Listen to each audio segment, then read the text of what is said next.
구약시대 제사는 가장 귀하고 가치 있는 일이었고 당연히 신앙의 핵심이었습니다. 그런데 사울 왕은 제사들이 다 망했어요. 모두 진멸하라는 하나님의 명령을 어기고 살찐 짐승들 살려서 끌고 와 제사드렸기 때문입니다. 제사보다 하나님의 뜻이 우선이죠. 반면 남의 발 씻겨주는 행위는 그 자체로는 하등 특별하거나 가치 있는 일이 아니에요. 당시 종들이 늘 하던 일상적인 일이었습니다. 그런데 주님은 그 일을 통해 위대한 섬김의 모범을 세우셨습니다. 가치 있는 일이 망하게 하는 길이 되었고 평범한 일이 위대하게 만드는 길이 되었다는 말입니다. 이유가 뭘까요? 사울 왕은 무엇이 우선인지를 잊었고 주님은 가장 우선되어야 할 것을 아셨기 때문입니다. 물론 제사가 중요하지만 제사보다 우선되는 것이 하나님의 뜻입니다. 제사를 드리는 이유는 하나님이 그것을 명하셨기 때문이에요. 그것이 하나님의 뜻이기 때문입니다. 지금 우리가 제사 드리지 않는 이유는 하나님이 그것을 폐하셨기 때문입니다. 만약 제사 자체가 하나님의 뜻보다 우선된다면 우리는 하나님의 뜻이 어떠하건 상관없이 지금도 여전히 짐승의 제사 드려야 되겠죠. 우선되는 것을 우선해야 되니까요. 주님이 제자들의 발을 씻긴 건 당시 사고방식으로는 말이 안 되는 일입니다. 아니 종이 주인의 발을 씻기는 법이지 어떻게 스승이 제자의 발을 씻깁니까? 베드로가 황당해한 것이 이해가 돼요. 그러나 주님은 일반 정서보다 세상의 사고방식보다 높은 자가 낮은 자를 섬기기를 원하시는 하나님의 뜻을 우선하셨고 그러했기에 그의 행동은 위대한 모범이 된 것입니다. 어느 목사님이 사도행전에 관한 책을 쓰면서 이런 말을 했어요. 신약 성경은 마태, 마가, 누가, 요한복음 이 사복음서로 시작하는데 사복음서는 예수님의 행적을 기록했고 사복음서 뒤에 사도행전은 그리스도의 복음 위에 교회가 어떻게 세워졌고 교회가 어떻게 발전했는지를 기록했어요. 그러니까 쉽게 말하면 사복음서는 예수님, 사도행전은 교회입니다. 그런데 복음서가 먼저고 사복음서는 그 뒤에요. 저자는 이 순서가 그리스도가 우선이고 교회는 그 다음이다 라는 의미를 전달한다고 주장합니다. 맞는 말이죠. 저자는 교회가 중요하다면 교회 자체가 중요해서가 아니라 교회의 주인이 그리스도이시고 교회가 그리스도 복음의 통로이기 때문이다 라고 말하면서 교회가 그리스도보다 교회 자체를 앞세울 때 교회가 교회다움을 잃어버렸다는 것이 역사의 교훈임을 경고합니다. 우리 모두 마찬가지입니다. 무엇이 우선인지 우선순위 올바로 인식해야 됩니다. 현대인들은 다 바빠요. 다 바쁘죠. 여러분들 다 바쁘죠. 그런데 바쁘다 그래서 다 열심히 사는 건 아니에요. 내가 무엇을 우선해야 하는지 그 우선순위가 분명치 않은 사람은 그게 제대로 설정이 안 된 사람은 열심히 사는 것도 아니고 부지런한 것도 아니에요. 그저 그냥 시간에 쫓길 뿐입니다. 예를 하나 들죠. 어떤 사람이 공무원이 되겠다는 열망에 그냥 공무원 시험 준비하면서 잠자는 시간은 물론이거니와 밥 먹는 시간까지 아껴가면서 정신없이 공부를 하는데 이렇게 보니까 이게 시험 과목도 아닌 걸 지금 죽어라 공부하고 있는 거예요. 그럼 이 사람은 바쁘게 사는 건 많은데 열심히 사는 건 아니죠.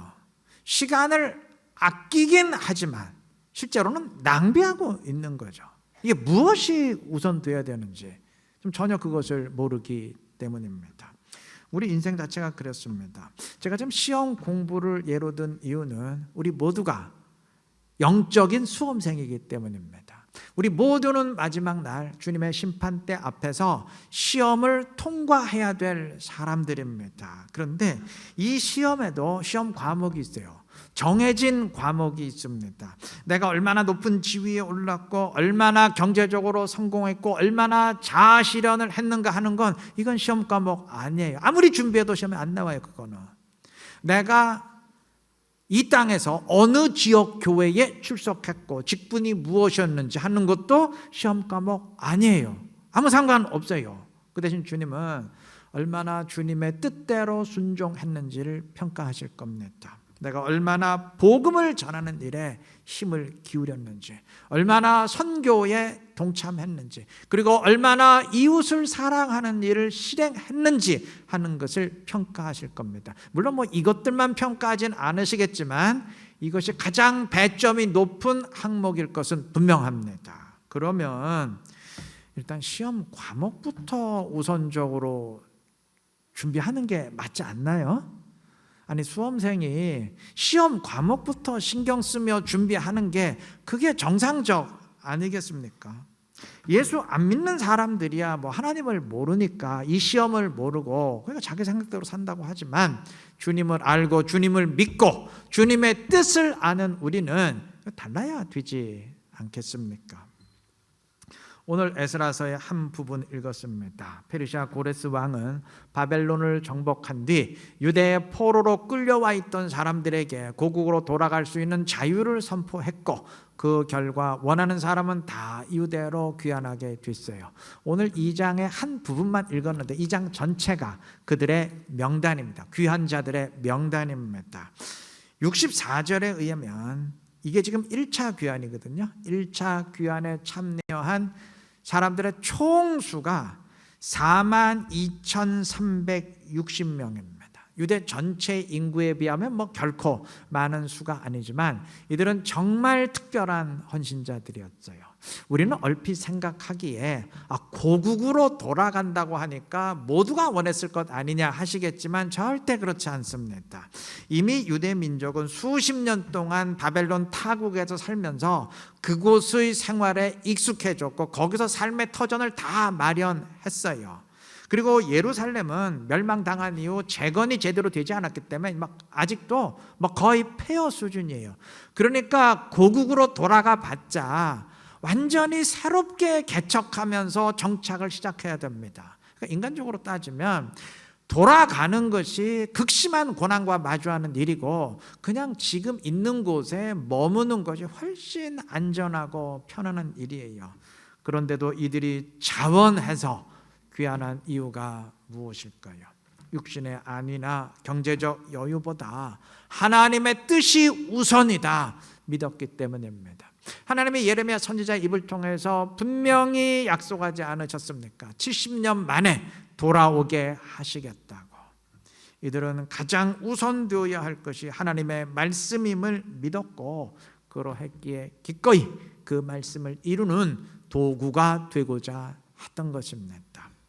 자, 그런데 이들 귀환자들의 명단에서 우리의 이목을 끄는 게 있어요. 오늘 36절부터 읽었는데 36절부터 39절까지 제사장들이 집안별로 언급이 됐는데 다 합치면 4,289명입니다. 즉 유대로 돌아간 사람들 가운데 10분의 1이 제사장들이었다는 말입니다. 인구 비율로 따지면 제사장의 수가 그리 많지 않은데도 상당한 수의 제사장들이 유대로 귀환했습니다.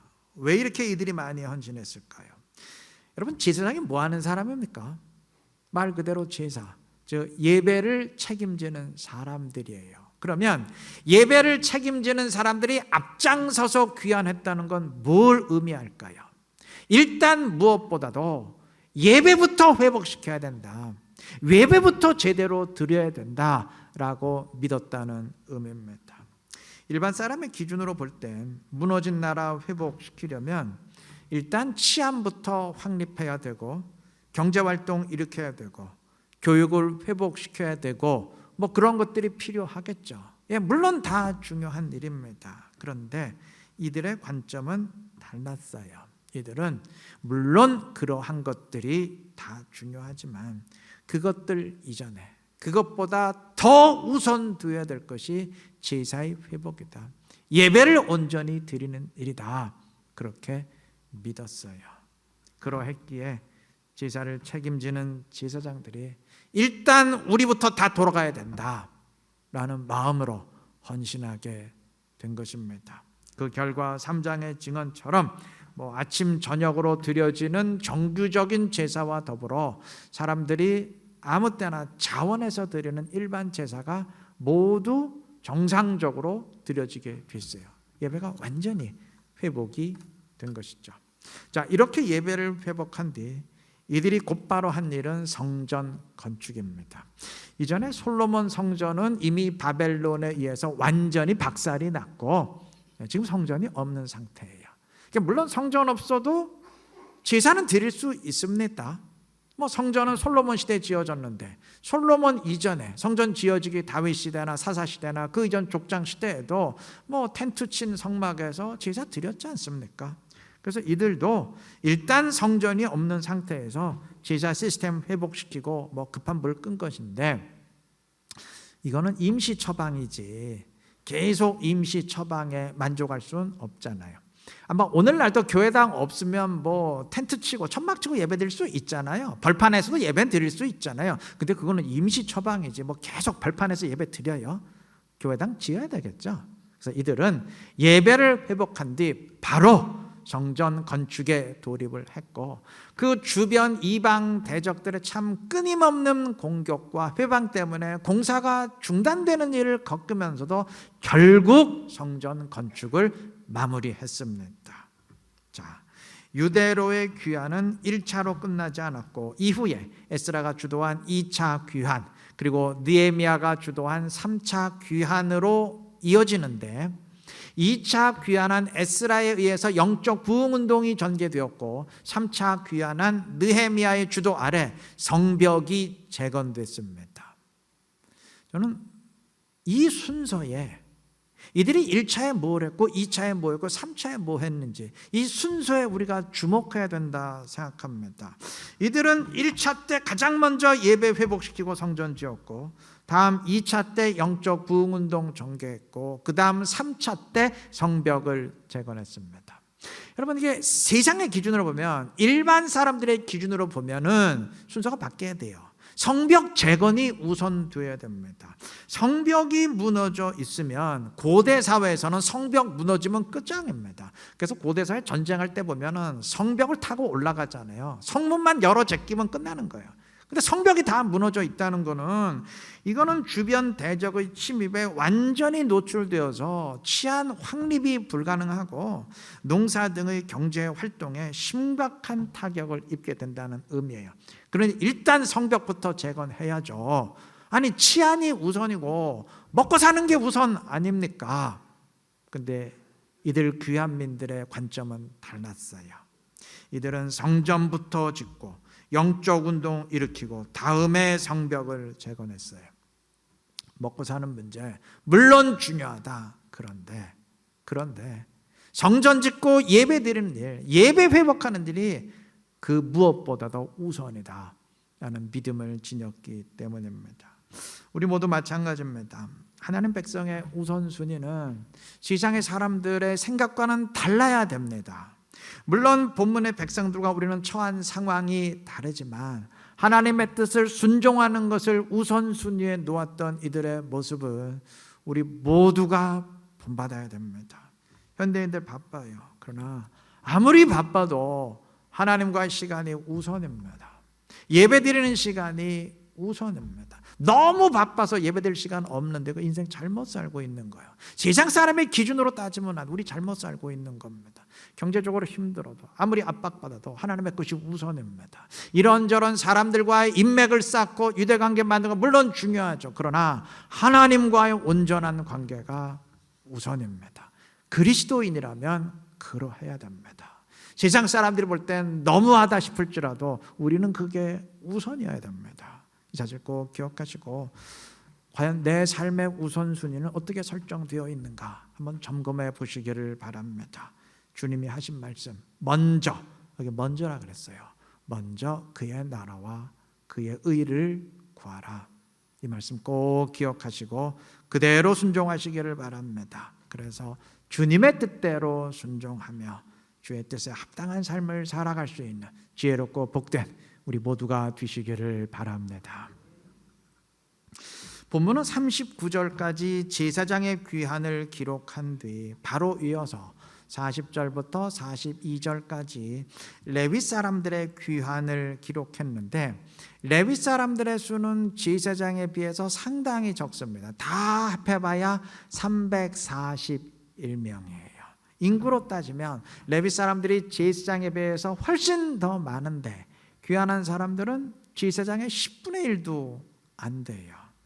물론 꼭 유대로 귀환하는 것만이 신앙이고 귀환하지 않는 건 그건 불신앙이다, 하나님 믿는 거 아니다, 그건 아니지만, 그래도 귀환이 앞장선 헌신인 것은 분명한데 일반 사람들보다 영적으로 앞서야 되는 레위인들이 대부분 귀환하지 않은 것은 이건 상당히 아쉬운 일입니다. 참 아쉬워요. 그런데 이러한 아쉬움을 완전히 상쇄시켜버리는 사람들이 있습니다. 그 다음 43절부터 기록된 느디님 사람들입니다. 이들의 수는 기록되지 않았지만 43절부터 54절까지 12절에 걸쳐서 수많은 집안들이 계속 언급된 것을 볼 때 상당히 많은 수의 느디님 사람들이 유대로 귀환했음을 알 수 있습니다. 여러분, 이 증언은 정말 놀랍습니다. 왜냐하면 이들 느디님 사람들은 유대 사회에서 제사장이나 레위 사람들처럼 존중받던 사람들이 아닙니다. 이들은 예전에 이스라엘이 강성했을 때 전쟁 포로로 잡힌 이방인들의 후손들이에요. 그러니까 이들은 이름 자체가 우리는 지금 구분 못하지만 히브리어를 아는 사람들이, 모국어로 쓰는 사람들이 이들의 이름을 읽으면 이거 다 이방의 이름이네, 그런 이름들이에요. 이들은 성전에서 막리를 했던 사람들입니다. 느디님이라는 말의 의미가 주어진 자인데 성전에서 일하던 제사장과 레위 사람들에게 노예로 주어졌다는 말입니다. 그러니까 이들은 성전 일을 위해서 나무를 패며 물을 깃는 등의 그 막리를 했던 막노동꾼이에요. 이들은 신분 자체가 노예입니다. 종입니다. 노예의 아들은 노예예요. 똑같이 신분사회 아닙니까? 자, 상식적으로 이 사람들은 예루살렘으로 귀환해야 될 하등의 이유가 없는 사람들이에요. 이 사람들은 혈통 자체가 유대인이 아니에요. 고향이 예루살렘이 유대가 아닙니다. 돌아갈 이유가 없어요. 또 제사장이나 레위 사람들은 성전이 재건되면 우리가 성전의 모든 일을 주도해야 된다는 기대감과 사명감이 있지만 이 사람들은 느디님 사람들은 돌아가 봐야 막노동할 사람들입니다. 이들은 이방 세계를 살 때는 남들과 동등한 위치에 있어요. 어차피 유대 민족도 끌려온 포로고 느디님 사람들도 끌려온 포로고 입장이 똑같아요. 그러나 유대로 돌아가는 순간 똑같지 않아요. 이제 종으로 살아야 됩니다. 아니, 세상에 바벨론에서 편하게 사는 게 낫지, 아니 종으로 사는 게, 노예로 사는 게 그게 뭐 좋은 일이라고, 그게 뭐 흠모할 만한 일이라고 굳이 안정된 생활터전을 다 버리고 유대로 귀환해야 됩니까? 이게 세상 기준으로 보면 이 사람 완전히 미쳤어요 지금. 맞아요. 일반 사람의 기준으로 미친 사람들이에요. 그런데도 이들은 상당수가 유대 예루살렘으로 귀환했습니다. 이들은 이후 에스라가 주도한 2차 귀환 때도 참여했고 그때는 총 인원수가 기록이 되었는데 귀환한 유대인 그룹 중에 두 번째로 많은 숫자예요. 레위 사람들보다 무려 10배가 많습니다. 이들은 느헤미야가 주도한 3차 귀환 때도 참여했고 이후 성벽 공사에서도 큰 몫을 감당합니다. 여하튼 이들은 헌신의 때마다 빠지지 않고 등장해요. 이건 뭔가 느껴지는 게 있지 않습니까? 뭔가 우리 가슴을 좀 뭉클하게 만드는 것이 있지 않습니까? 이들이 귀환했던 이유는 딱 하나예요. 성전에서 막노동꾼으로 사는 것이 성전이 없는 이방에서 편하게 사는 것보다 10배, 100배 낫다. 이 믿음 때문입니다. 저는 어쩌면 제사장들의 귀환보다 주목받지 못한 이들의 귀환이 훨씬 더 귀하지 않나, 훨씬 더 의미가 있지 않나 싶습니다. 아마 하나님도 그렇게 평가하셨을 겁니다. 제사장들은 유대로 돌아가면 대접받아요. 제사장으로서 존경받고 존중받습니다. 근데 느디님 사람들은 아니에요. 생각해 보세요. 누가 종을 존중해 주겠어요? 누가 막노동꾼 존경해 주겠습니까? 아니 어느 유대인이 이방 혈통의 사람들 그거 높여 주겠습니까? 누가 노예를 높여 주겠어요? 그런데 이들은 개의치 않았어요. 막노동꾼이라도 상관없고 존중받지 못해도 상관없고 높임받지 못해도 종이라도 상관없다. 하나님의 집인 성전을 위해 살 수 있다면 나는 기꺼이 지금의 삶보다 그 삶을 택하겠다. 이 믿음이 이들에게 있었습니다. 우리가 꼭 본받아야 될 태도라 생각합니다.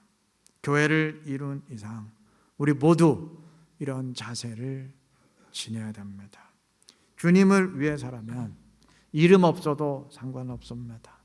빛이 없어도 상관없습니다. 이 의식이 있어야 됩니다.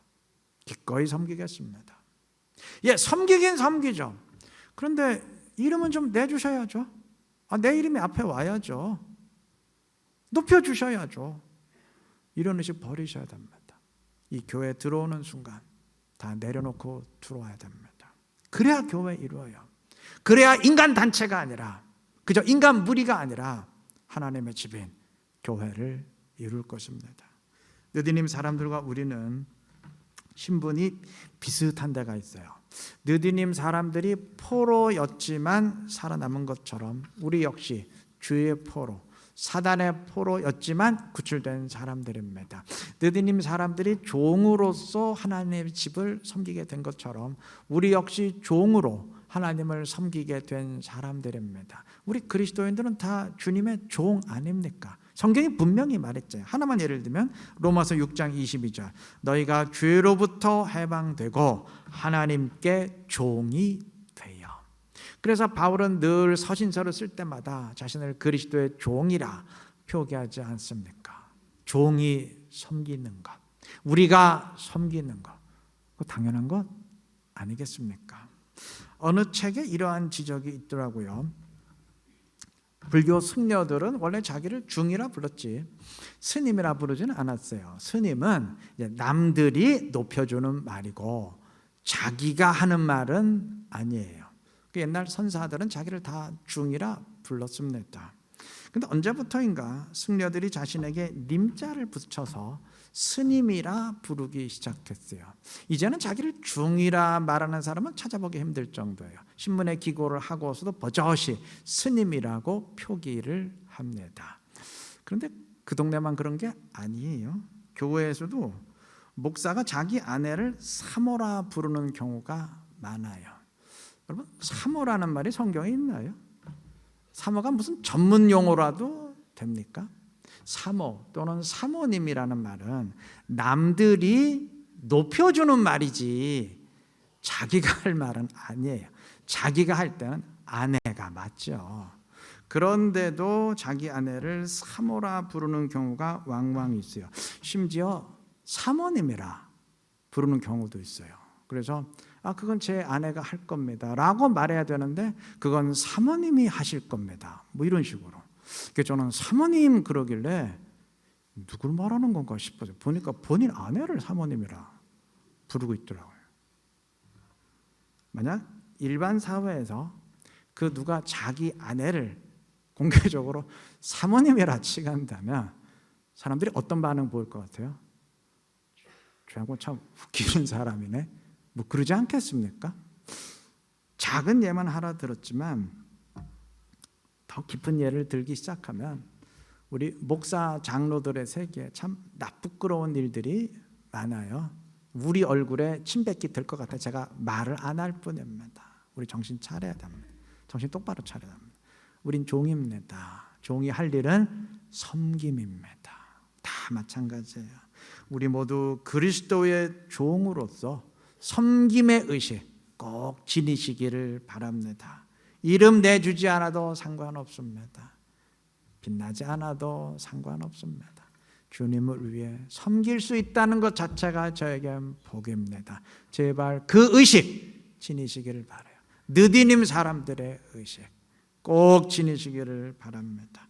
그래서 주님의 칭찬을 받으며 사람의 높여줌이 아니고 주님의 높여주심을 체험할 수 있는 지혜롭고 복된 우리 이루는 게 모든 성도님들 되시길 그리스도의 이름으로 축원합니다.